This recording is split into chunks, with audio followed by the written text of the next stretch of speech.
sigurado malinis.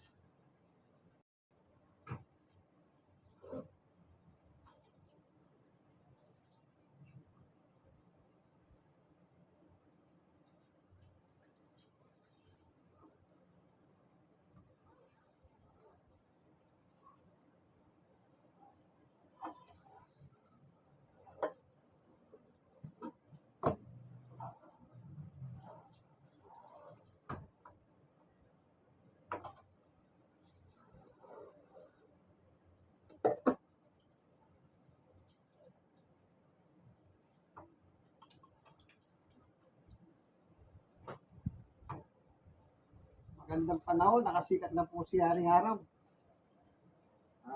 Binigyan na tayo ng Panginoon Diyos.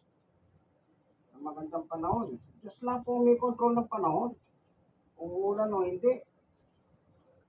Kaya tayo may hiling natin sa Diyos. Simple lang. Tulungan lang tayo. Kung pahituin natin yung mga bagyo, wala sa akin niya. Nakalagay na po sa Biblia, talagang uulan. Kasi pag hindi uulan, wala tayong gagamitin tubig. Sa tayo kukuha ng tubig, wala. Kaya kailangan niyang magpaulan ng Diyos. Ngayon, kung sakali, dumadami ang ulan ng tubig. Sabihin niyo, bakit ganun? May namamatay. Kaya kamatayan, hindi na, huwag nyo na problemahin yan. Ang kamatayan ko, sadya nakalahan na sa tao yan. Tinakda ng Diyos yan. Noong araw, ang tao wala pong kamatayan.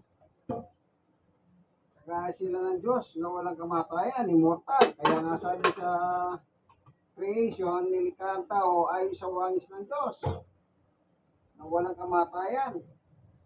Ngayon, dahil po sa kasalanan ng ating pinuno na si Adan at Eva, ayun, nadali. Pumasok po ang kamatayan dahil po sa kasalanan ni Adan. Ayan po nakalagay sa Roma, chapter 5, verse 12. Dahil po sa kasalanan ng unang tao, si Adan at Eva, pumasok po ang kamatayan sa lahat ng tao. O ngayon, baka sabihin, bumabagyo, may namamatay. Bakit? Kamatayan po, pumasok yan nakatakda na, Hebreo 9:27. Ang buhay galing sa Diyos. Kung anong gusto ng Diyos sa buhay mo, kaibigan, wala kang magagawa.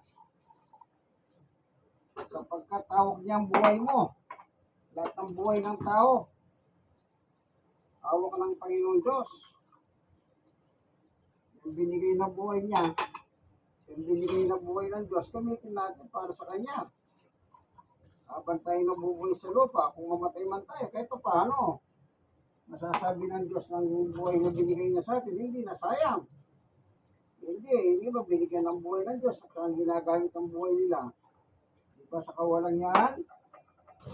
Alam nilang masama ang gumawa ng masama, pero bakit sila gumagawa ba ng masama? Yung droga na lang, alam niyo naman, yung droga pa, patay ka ng droga. Bakit pa sila gumagamit ng droga? Di po ba?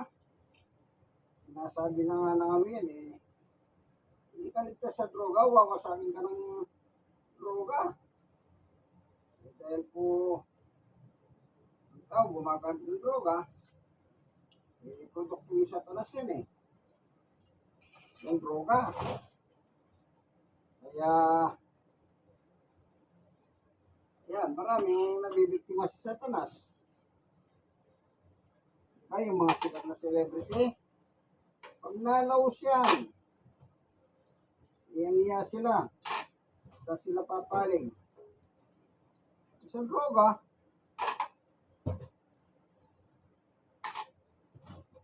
O, diba? Yung mga celebrity sa Amerika, sikat na sikat. Yung, ano ba yan? Whitney Houston. Yung naging sa The Bodyguard. Yung babae, o nalaos, anong kinakita niya? Droga. O, diba? Namatay siya, nalustay lahat ang pera niya dahil sa droga. Kasi meron siya naiwan sa kanyang anak. Magkano lang naiwan sa kanya anak? $10,000 lang. Bago siya mamatay.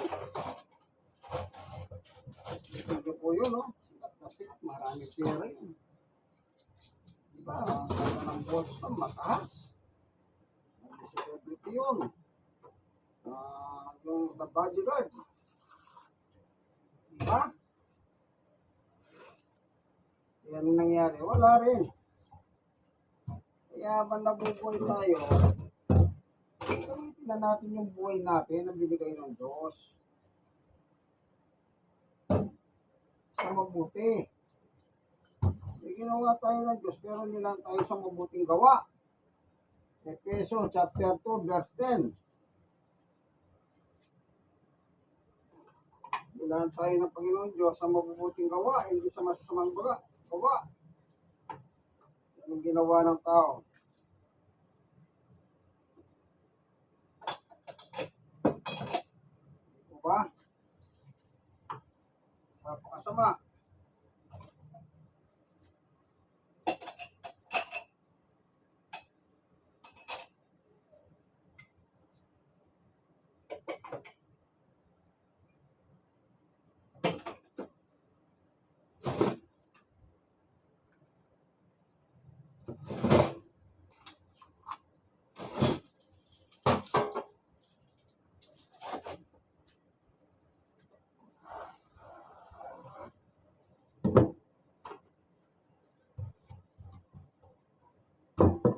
Kaya ganyan. Kung mamatay man tao, di ba? Mamatay ang tao, nandiyan sa bagyo, nandiyan sa lindol. O naman sa kuna. Buhay na po niya yan, nakatakda na sa kanya yan. Hebreo 9:27. Ang Diyos po nagtatakda ng buhay, alibawa. Nangyari nga sa Elias, Isaiah 38. Mamamatay na lang siya. Ang Diyos sa may sabi, mamamatay ka na ngayon. Hari nga sa Elias, magpaharap ka na sa iyong pamilya. Nanalangin siya, humingi siya ng awa sa Diyos. Kinaawa siya ng Diyos. Sabi ng Diyos, Prophet Isaiah, sabihin mo si kaya niya si Elias, nadagdagan ko pa kanyang buhay, 15 taon, sabi niya. O sino may sabi Diyos? Kaya ang Diyos ang may kontrol ng buhay ng tao. Diyos din ang sabi niya kay Prophet Isaiah, sabihin mo kay Ezekias, mamamatay na. Sinabi ni Isaiah, mamamatay ka na. Magbinig ka na sa iyong pamilya, di ka na mabubuhay. Dahil umiyak siya, nanalangin, humingi ng tawad. Humingi ng tulong, awa. Ano sabi ng Diyos? Kinausap na naman si Propeta Isaiah, sabihin mo sa kanya, dadagdagan ko pa siya ng 15 taon. Wise talaga. Wise po si Isaiah, sabi ni Isaiah, ano ba magiging palatandaan na mabubuhay pa ako ng 15 years? O kita nyo, hindi pa siya naniwala ng una eh. Nagtanong siya kung ano pa yung magiging sinyales. Sabi ng Diyos, yung araw, ibabalik ko ng 10 baitang. Alam niyo po yung baitang yung danan, yung baitang. Binalik ng Diyos ang araw, yung 10 araw, yung araw, binalik niya. 10 baitang. Doon naniwala si Ezekias. Tama, Diyos ka itong kausap ko, sabi niya.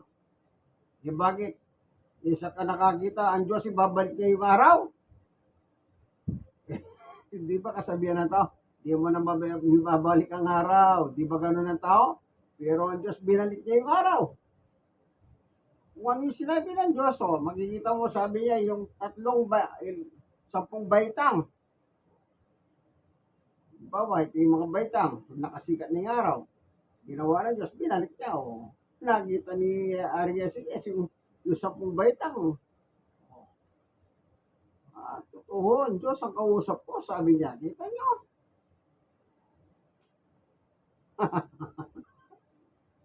Simple lang. Kaya gamitin ang buhay natin ayon sa gusto ng Diyos.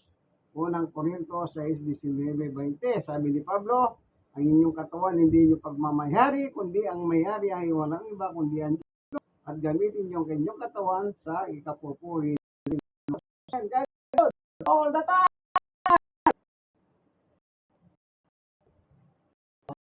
Naugas na. Eto na. Eto na. Ayan ka dyan para matat yan. Mamay tata. Yan ang tao ba, no?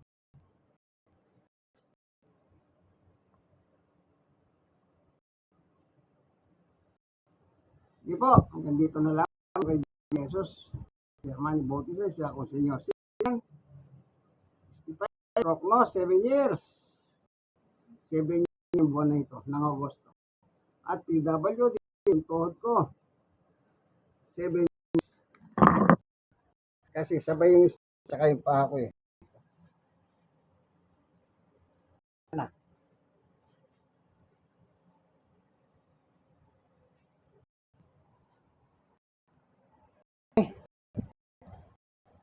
Salamat po. Ako na yung